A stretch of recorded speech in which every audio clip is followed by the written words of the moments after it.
Okay. Again, this is for AI for national security, how the NSCAI plans to invest billions in AI. Quick introduction, my name is Akbar Khan. I went to University of Texas in Arlington. I am a product manager from Silicon Valley. I built a couple of products in my 4 years working with Oracle with a couple of different partners. And then I basically started Evolve Machine Learners, which is data science, machine learning, and AI sort of educational bootcamp. And then we train basically people who want to jump into data science. And then we also have corporate trainings as well as an incubator, which we help entrepreneurs start their AI companies. So that's a quick introduction of myself. So real quick, let's just talk about what is AI. Well, AI is the ability of a computer system to solve problems and to perform tasks that otherwise would require human intelligence, right? So you can think of AI as being basically you don't need human interaction with AI. I mean, we're not really at that stage yet where you don't need any human interaction, but we're really talking about human intelligence in terms of, when you're building the model and things like that, as you'll probably learn, and we'll talk about later, you do need some human input, but as the AI down the line, what will happen is it will become sort of fully autonomous where you won't need any human interaction with the AI. But the different elements of AI include pattern recognition, machine learning, computer vision, natural language understanding, and speech recognition. Okay, so let's go ahead and move on. So the topic of today's speech is really on how the U.S. government, and more specifically the National Security Commission on Artificial Intelligence, what are they looking at and what are their goals as it applies to AI and the impact on the U.S. economy, the U.S. government, the U.S. as a whole, and specifically, national security issues as well. So the National Security Commission, it was actually created by the National Defense Authorization Act, which was passed just last year, and their job is to look at the methods and the means for developing advanced artificial intelligence and machine learning, and seeing how that's going to be applied to national security and defense issues, right? So basically what their job is doing is say the US government didn't have an organization that was looking at AI at all. So basically different departments, different agencies were kind of doing it here and there, but not really. And there wasn't any centralized agency that had sort of setting the agenda and setting the strategy for how the U.S. government will approach AI. And so what actually ended up happening was you see, and they talk about it a lot in the report, which I definitely recommend everybody reading. They just came out with the report in November. But basically, they mention a lot that in China, they had a national AI strategy. Basically, whereas here in the US, we had a lot of individual companies developing AI within their organizations and then building it for all of their different products. Like you guys have probably seen it in so many different products, whether it be Netflix or YouTube recommendations or Google Maps recommending different restaurants. I mean, there's countless examples of AI being used in all of these different products. The difference is that in the US there wasn't a sort of nationwide strategy, whereas if you look in countries like China, they actually had an AI strategy where they wanted their country as a whole to work together to implement AI in as many different ways that they could, whether it be startups AI hubs and technical hubs and all kinds of things, right, like that. So, and then basically what ended up happening is there was an pretty prominent AI researcher called Kai-Fu Lee, who he worked for Google. He also worked for Google China, and he wrote a book called AI Superpowers. And he basically broke down what was happening in China from an AI standpoint. And I think a lot of people read that book, specifically in the US, and they were like, wait a second, we need an actual strategy here because we don't have any centralized strategy. So the National Commission on Artificial Intelligence, their goal is to basically put together the strategy on how we can incorporate as a country AI into the government ecosystem, but I think more so because the lines between AI, like what is government and what is private sector, it's going to become very, very blurred because the technology is moving so fast. So specifically, they're looking for national security and defense needs, but in the document they talk about, you know, private sector and you know, business needs and things like that. Okay, so the four things that they outline is they talk about, you know, foreign threats on national security and AI. You know, how can AI improve the government's ability to defend the country, and things like that. So I'm not going to focus too much on the national security front in this conversation.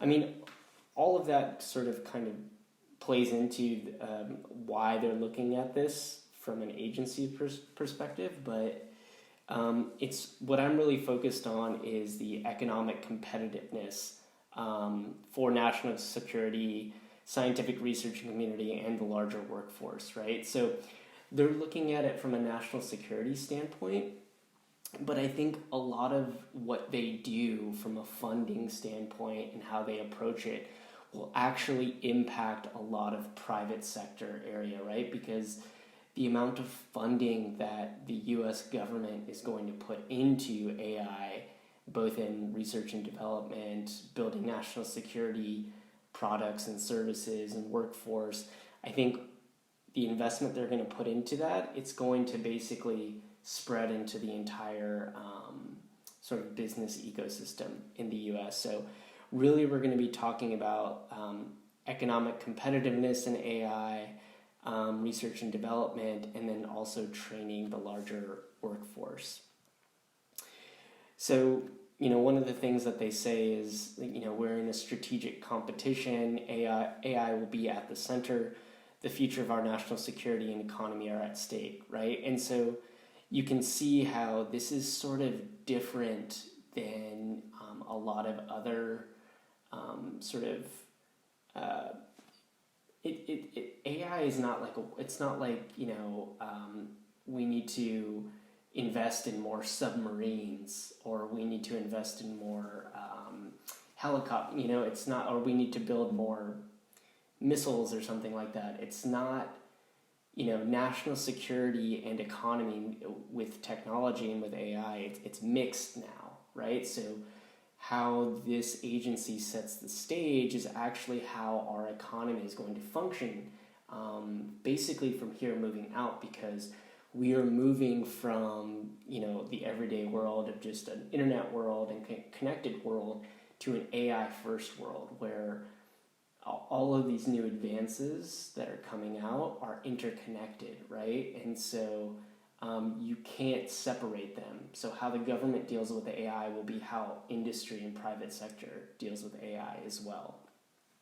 So it really is national security and the economy is impacted. So the National Security Commission came out with an interim report, and basically what this report does is kind of lay out just high-level overviews of how they're looking at the problem of how AI on a national security front, but really as like a whole front from the U.S. economy as well.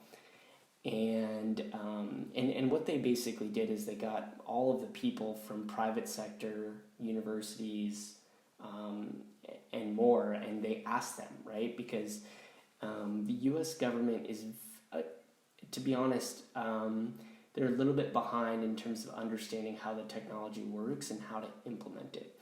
So in this report, they kind of lay out, how they're looking at AI as a whole from a national security point of view. Okay, so basic principles. Global leadership in AI technology is going to be a national security priority, and this is going to be very, very important because, like I said, these technologies are now mixing. You don't have, how you set the stage from a national security front will also be how you set the stage from a business standpoint as well. Because they're going to set the rules, they're going to set, investments and things like that. Adopting AI for defense and security purposes is an urgent national imperative. Again, like I said, even though the U.S. has had some advantages in AI on the private sector, as a whole, the government has not really had a unified strategy. So I think that's where they're really setting sort of a national imperative to kind of adopt AI in a lot of different ways that they can, as fast as they can. A little bit later on, they actually talk about how countries like China are already adopting AI in their national security as well as their defense areas with using autonomous drones and different things. Also, Russia has also been using AI for military purposes as well. So a couple of other countries have actually already jumped out ahead in terms of implementing AI in their national security areas. The other thing that I think is really important is they talk about private sector leaders and government officials building a shared responsibility for the welfare of the U.S. people. I think this is really important because those that sort of understand the impact of how AI and how it's built and how it's used, you can really dominate an industry once you understand how AI works. And so, things like automation will put a lot of people out of jobs, and how do you protect your workforce while also pushing, AI research, AI industry, all of these things forward. So that'll be a really interesting topic, as and no rules have been made yet. Everybody's still kind of figuring it out. And then the next one is people are still essential, and they talk about this a lot, that there is still a need for AI talent. And I think in this specific report, they're really talking about AI researchers, like the top AI researchers, PhDs, masters who are going to go on to PhDs. But from a larger perspective, when you think about like from a business perspective or industry perspective, a lot of the tools that are out there, you don't need to be a PhD in artificial intelligence or a PhD in natural language processing. Really, you just need to understand how to process the data, which models you need to be using, and a lot of the tools out there are actually quite easy to use. And in fact, the big companies like Google and Amazon, with AWS and Microsoft, they have an incentive to make these tools as easy to use as possible because they want more people using their tools, because then they can charge you, right? So you actually don't need to be, a PhD or master's or whatever. I mean, you do need to have a basic level of understanding of how to use, how to understand the data and how to clean it and how to use it and how to build your models, but you don't need to be a PhD. And I think that's going to be really where we can really generate a lot of value for the economy with a lot of different people leveraging these tools. And then the last thing is, AI must respect American values, rule of law. And so these are the basic principles that they outline in their report. Then they discuss the different lines of effort. So 1 through 5, invest AI research and development, apply AI to national security missions, train and recruit AI talent, protect and build upon U.S. technology advantage, and marshal global AI cooperation. So these are the 4 areas that they're really looking to continue to build out their strategy around.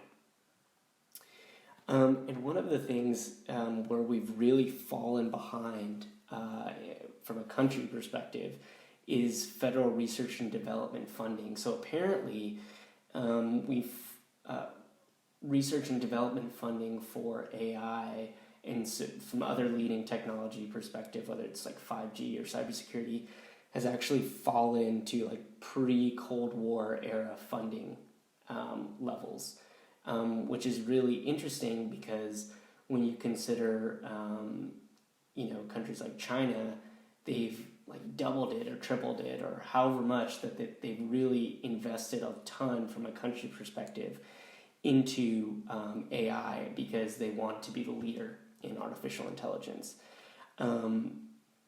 So I think the U.S. kind of got caught flat-footed a little bit in terms of not having a strategy and not investing more, like increasing the funding as opposed to decreasing it. But I think you're starting to see that from an this new agency's perspective and from a government perspective, they're realizing, okay, we need to really invest a lot into this new technology, a lot higher than we have. And I think in the report, and again, I would definitely recommend to everybody who's joined the call to read the report, even just briefly. It's not too crazy, too technical. It's more about the strategic and how they're looking at AI from a country perspective. The way they look at it is that they're saying like no one company is able, or private industry is not going to be able to solve the AI. It's not going to put together an AI strategy for the country, right? Because individual companies have different objectives for how they want to leverage AI, right? So their incentives are not aligned necessarily with the complete welfare of every single U.S. citizen, et cetera, et cetera. So, additionally, they're also not going to be able to fund AI the same way that the U.S. government can fund AI. So I think you're really going to see over the next probably foreseeable future, definitely in the next couple of years, funding for AI to really increase by a lot. And some of the new agencies that they've started or commissions under the Department of Defense is called the Joint Artificial Intelligence Center. And what they're doing is they're looking at how they can bring in AI into the different areas within the Department of Defense, right? So, and this is really interesting because if you are a startup like we are, and we really focus on the education part and training data scientists and people to get into the AI field, but then also we have a lot of entrepreneurs who come through our programs who want to build products as well. So having been to some conferences and chatted with different people from the government, they are starting to have a lot of programs. Well, they'll just invest even in your idea and your pilot program. And I'll show you a little bit later where, even if your idea is using AI and it's just a sort of like an idea that you haven't really built out, they'll even fund you for even trying that idea out.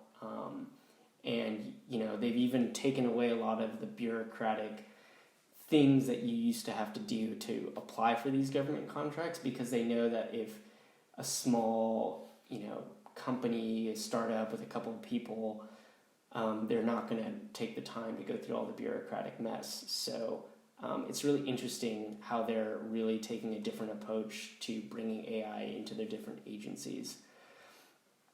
On the defense side, again, DARPA has started this AI Next campaign, and they're providing over $2 billion in federal funding over the next 5 years And again, this is very similar to what I was just talking about, where they're investing in, they're calling it Wave 3 AI technologies. So, which machines can do context-based reasoning and partner with humans. So, think about like sensors and, I recently went to the NVIDIA conference and talked to the people at Lockheed Martin, and they're using NVIDIA chips on the new F-35B, and then one of the guys is in charge of building the algorithms, and he was telling me about how they're getting funding as well to sort of work on different problems that they have in incorporating their AI technologies into their existing products that Lockheed Martin builds. So I think you're going to see more and more of this, not just on the defense side, but also in other departments as well. Another department is the Department of Energy has also created an AI department, and I believe what they're doing is giving access to their data that they have to different industry partners that might be able to make use of it and help them improve in different ways, whether it be energy efficiency or solar, wind. There's a variety of different areas that these different departments can actually leverage this technology. And again, the National AI Research Centers and Labs are funding $100 million per year for at least 10 years, right? And so you're starting to see that they're making a big push in terms of funding for AI research and AI development, because one of the things that they mention is that research on the private sector, like the research that's going on at companies like Facebook or Amazon or Google, again, a lot of that is not necessarily for the greater good, but it's really to sort of help them individually as companies. But that's not going to help sort of the larger the larger ecosystem that is the U.S. So what the U.S. has realized is that we need to fund research, and we need to fund it a lot more, because in order to get the right talent, they need to be paid at the same level that they would instead of going to the private sector, because the private sector salaries are so high that we need to have an incentive for them to stay and do the research that's necessary, as opposed to going to the big tech companies. And then recently, Senator Chuck Schumer announced a $100 billion proposal to boost AI funding. And this has bipartisan support, basically. On both sides of the aisle, everybody agrees that this needs to be done. And so you don't see any pushback. And I think with this $100 billion proposal, within the bill, they talk about creating a new national science and technology agency that would head up this AI research. So you're going to see a lot of funding already. There's some that's already been passed. There's some that's being proposed. $100 billion is no joke. That is a lot of money, and they're going to be looking not just for research, but also for private sector and industry that are can take a little piece of that pie and actually do something with it and build something that's useful. Just recently, as I mentioned before, I went to the NVIDIA conference in DC, and I met with the Department of Homeland Security, and they have a Silicon Valley Innovation Program. And I think this open tender doesn't end until 2020 or 2021. And I was chatting with one of the leaders at the Department of Homeland Security, and he was saying, yeah, if you guys are doing AI, you should just apply. Put together a proposal and just apply, because we're literally funding every startup almost that comes through the program, because we're looking for innovative solutions. Because he said flat out, we have no idea what we're doing. Like, we just don't know. We don't have the staff. We don't have the people. Like, it's not like building other technologies where it's like, oh, here's the front end web development. Just do this. AI is a combination of different tools that have to be built in the correct way.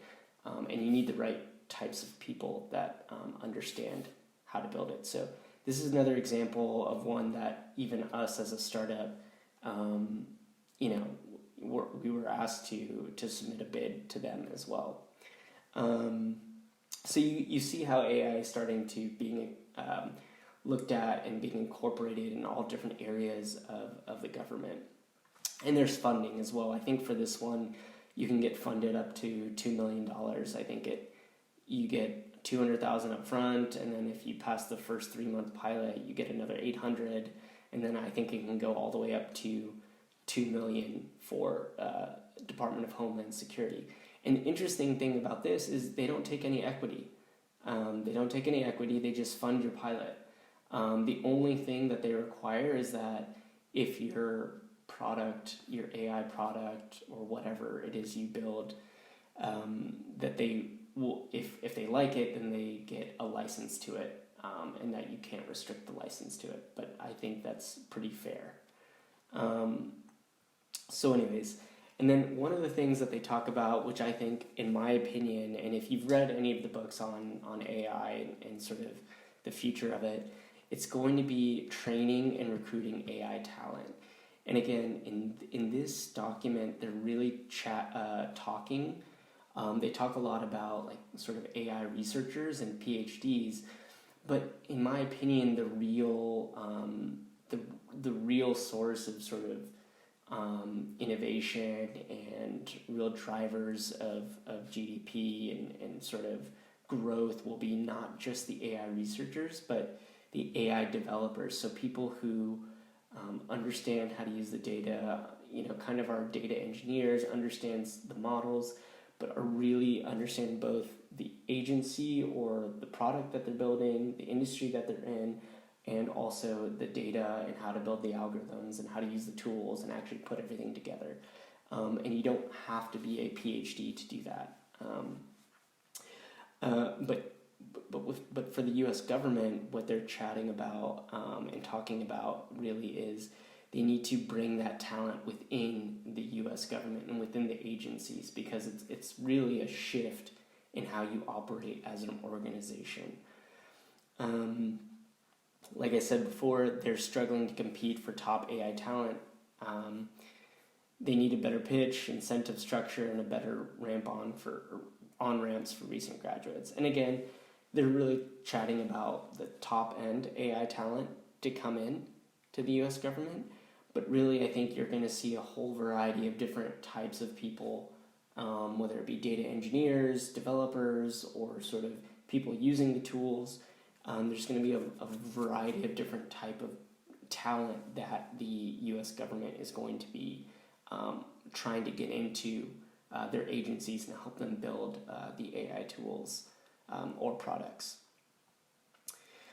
This was at a discussion that I went to at the NVIDIA AI conference in DC just a few weeks ago.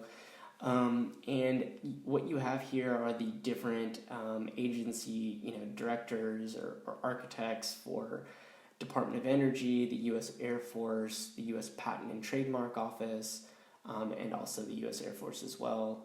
And basically what all of these directors for these different U.S. agencies were saying, where they were chatting about how they internally are looking to bring on AI talent within their organization.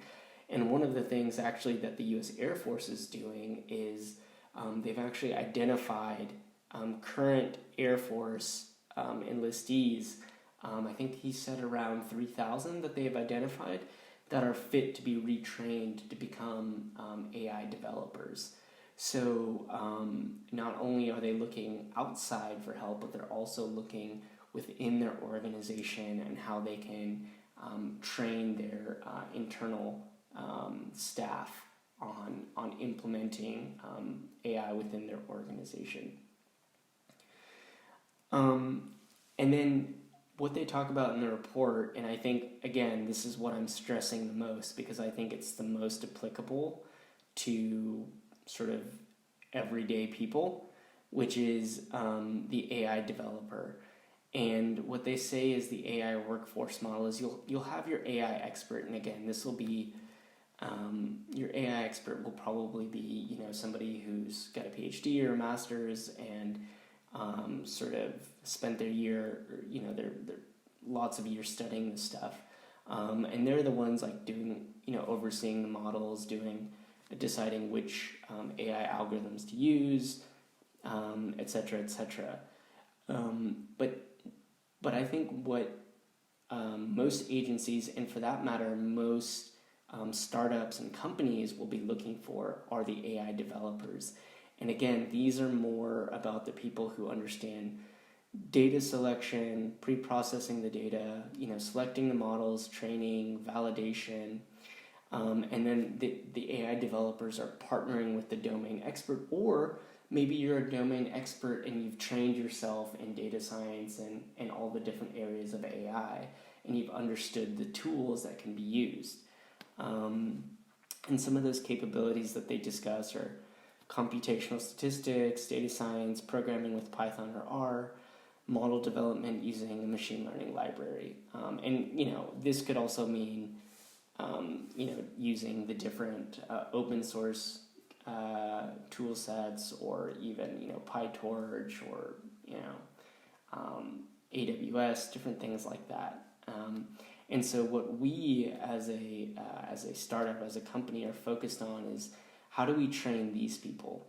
How do we train 1 million AI developers to go out, not just help U.S. agencies and departments implement this, but also go out and build their own companies and go out and work for other companies as well. So this, I think, will be the most important area in terms of the U.S. AI strategy. Okay, so that's basically sort of what's going on with the NSCAI and just releasing their interim report. And that's sort of how they look at AI from a national perspective, and sort of how they're driving AI, and more importantly, how they're funding it from a national perspective. So for those of you who are not already in data science or have not really sort of got into it, there's different ways that you can build a career in data science, AI, machine learning. If you look on LinkedIn, there's 5,000 plus jobs just for AI or data science. The average salary is between 100 and 130,000 per year, so it pays fairly well. And again, like, this is for just your everyday data scientist, AI developer, whatever you want to call them. The names are kind of like, you can call it a data scientist, you can call him a machine learning engineer, you can call him AI developer. It doesn't really matter because the tools and the concepts are pretty much the same. And here are the different sort of job positions you can find on Glassdoor: software engineers, data scientist, product manager. I would probably consider myself an AI product manager because my training is really in product management, but I've learned the tools and I've learned myself on actually how to use these tools. So, but I work with our AI developers to actually implement them when we're building our own products. AI business development manager. So there's a variety of different job positions that will be open for this sort of growing and new field. And then, of course, even if you want to do freelance, there's freelance opportunities as well.